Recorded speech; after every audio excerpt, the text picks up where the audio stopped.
Karamihan sa atin, ayaw natin ng pinaghihintay tayo. Ang paghihintay palaging associated sa nasayang na oras, naaksayang panahon. Damang-dama natin to kapag di tayo makasakay ng jeep, nakapila sa pagkuha ng dokumento, naghihintay ng nilulutong sinaing at sa kung ano-ano pang pinaghihintayan natin.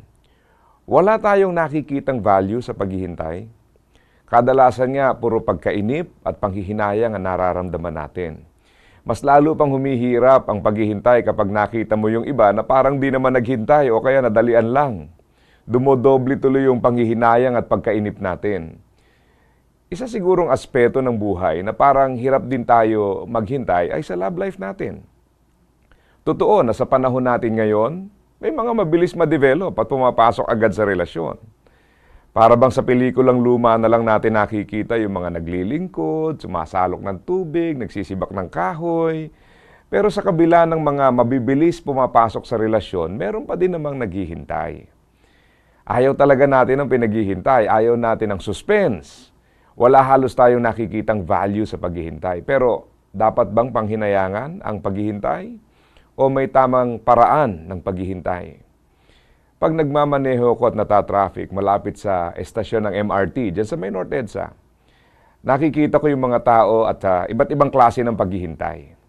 May naghihintay ng tingin sa relos habang nakapila at pagkatapos tingnan ng oras, medyo napapadyak pa yung isang paa para ipakita pagkainip. May mga naghihintay din naman na pasensyoso, nakatayo lang at uusog pag umandar ang pila. Wala silang ibang ginagawa kundi maghintay pero tila di sila apektado nito at naunawaan nila na siguro ganun lang talaga.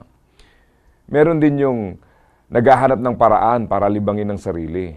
Nakikinig ng music sa cellphone o kaya nanonood ng movie. Yung iba parang maseryoso at pinapakinggan o kaya binabasa ang libro bilang preparasyon sa pupuntahan nila.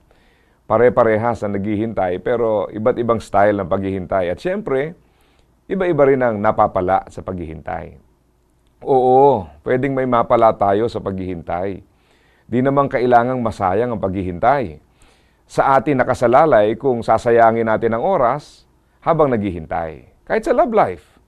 Naalala ko yung nabasa kong Facebook post ng isang dati kong estudyante. Sabi niya, I love being single. I'm always there when I need me. Malalim, di ba? May dating at positibo. Kahit naman kasi sumimango tayo at malungkot habang naghihintay, di naman bibilis ang paghihintay. Ang paghihintay ay nagbibigay ng panahon na maaaring gamitin productively.